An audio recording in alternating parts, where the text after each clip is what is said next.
Tempo comum, 29ª semana, sexta-feira, tema 53, os sinais e os tempos.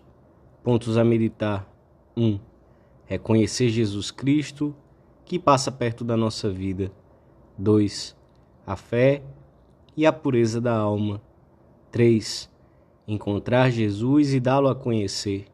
Pelo sinal da Santa Cruz, livrai-nos, Deus nosso Senhor, dos nossos inimigos. Em nome do Pai, do Filho e do Espírito Santo. Amém. Meu Senhor e meu Deus, creio firmemente que estás aqui, que me vês, que me ouves. Adoro-te com profunda reverência.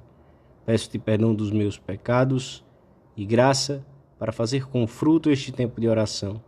Minha Mãe Imaculada, São José meu Pai e Senhor, meu anjo da guarda, intercedei por mim.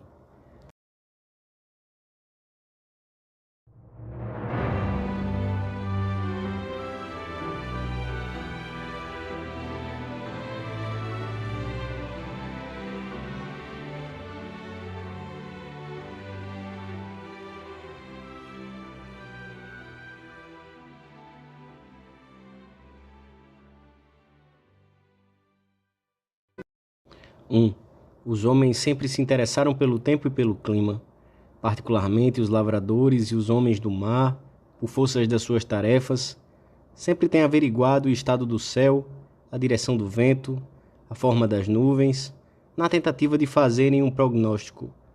Nosso Senhor, no Evangelho da Missa, faz notar aos que o escutam, pescadores e pessoas do campo na sua maioria: quando vedes levantar-se uma nuvem no poente, logo dizeis, vai chover, e assim sucede.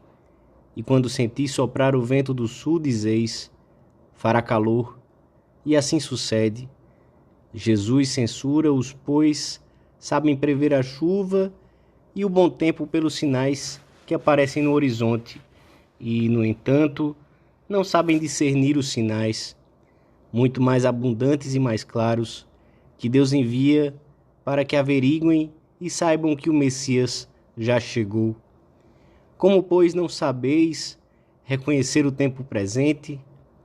Faltavam-lhes boa vontade e retidão de intenção e fechavam os olhos à luz do Evangelho.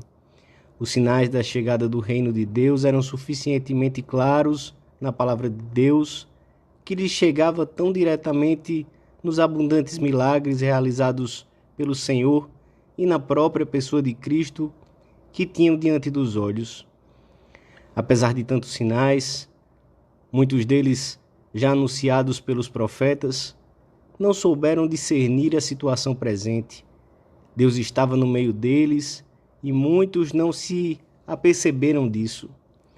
O Senhor continua a passar pelas nossas vidas com sinais mais do que suficientes, mas existe o perigo de que não reconheçamos.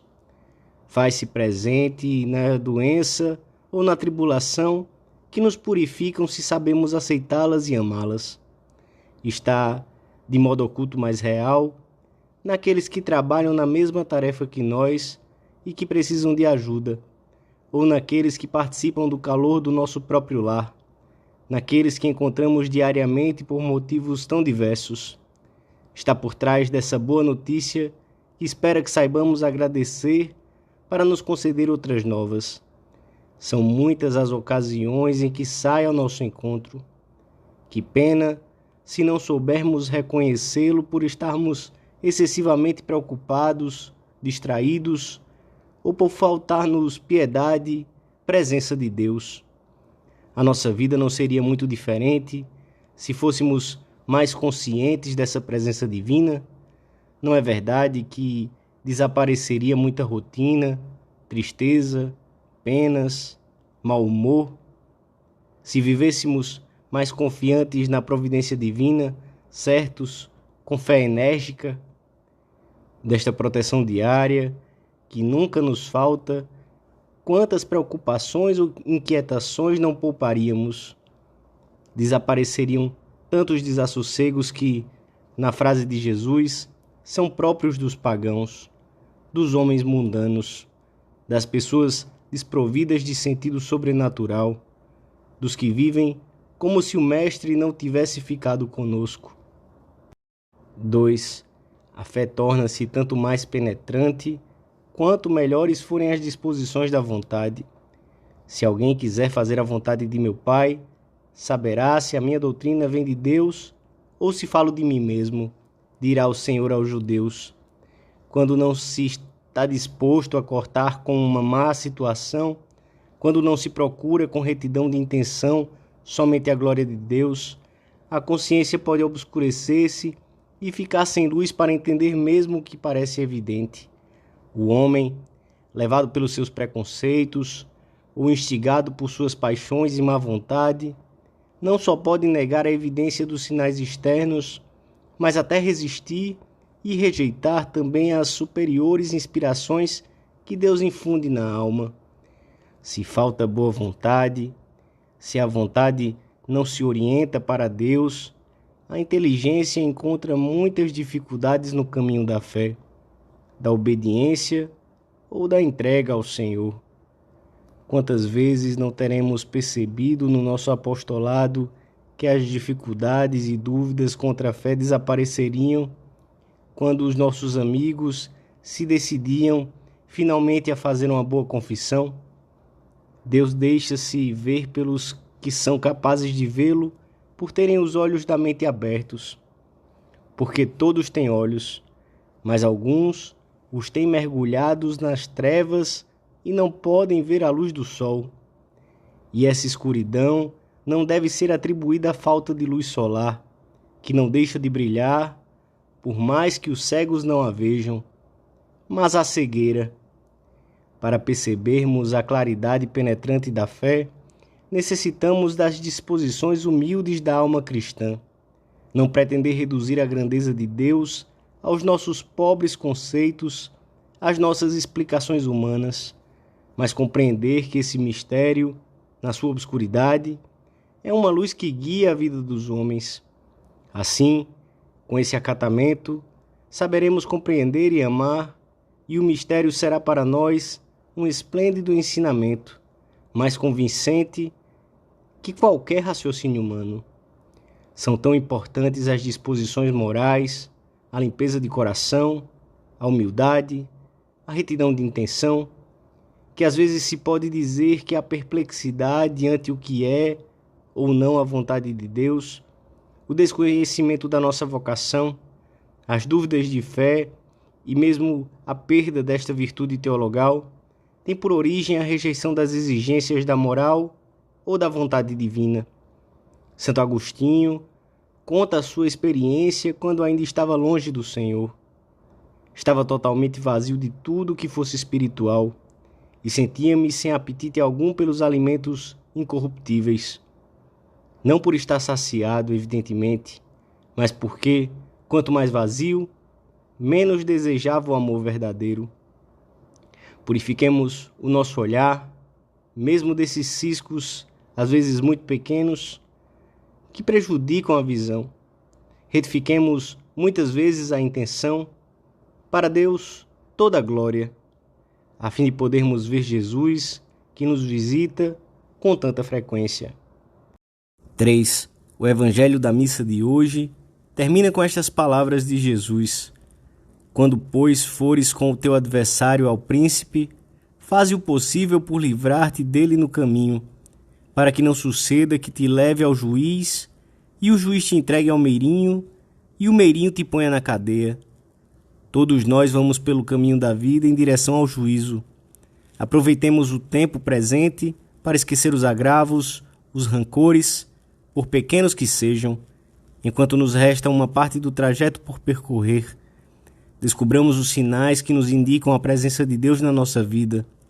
Depois, quando chegar o momento do juízo, será muito tarde para irmos em busca do remédio. Este é o tempo oportuno para que queiramos retificar, merecer, amar, reparar.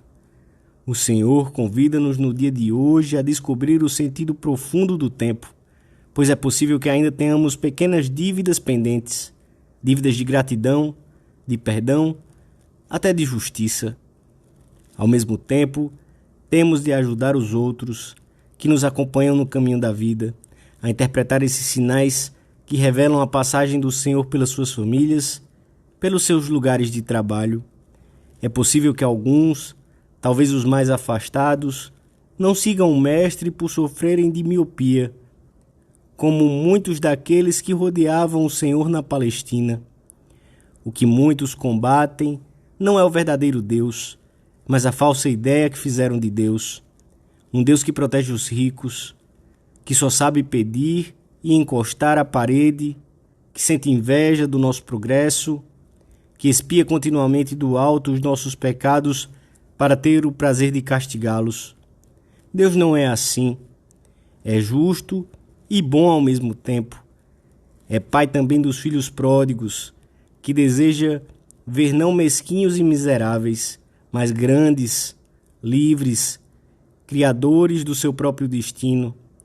O nosso Deus é tão pouco rival do homem que quis fazer-se seu amigo, levando-o a participar da sua própria natureza divina e da sua própria felicidade eterna.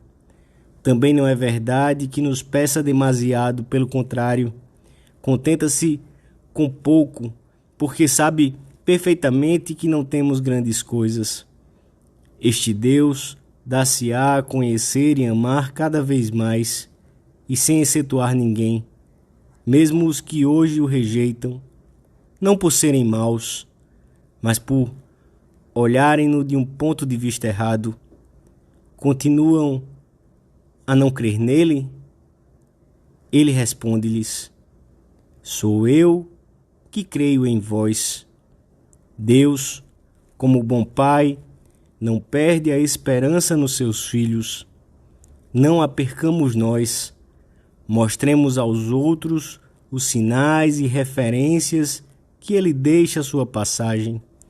Se o lavrador conhece bem a evolução do tempo, nós, cristãos, temos de saber descobrir Jesus, Senhor da história, presente no mundo, no meio dos grandes acontecimentos da humanidade e nos pequenos acontecimentos dos dias sem relevo.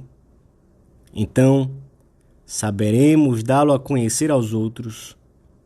Dou-te graças, meu Deus, pelos bons propósitos, afetos e inspirações que me comunicaste nesta meditação. Peço-te ajuda para os pôr em prática. Minha Mãe Imaculada, São José meu Pai e Senhor, meu anjo da guarda, intercedei por mim.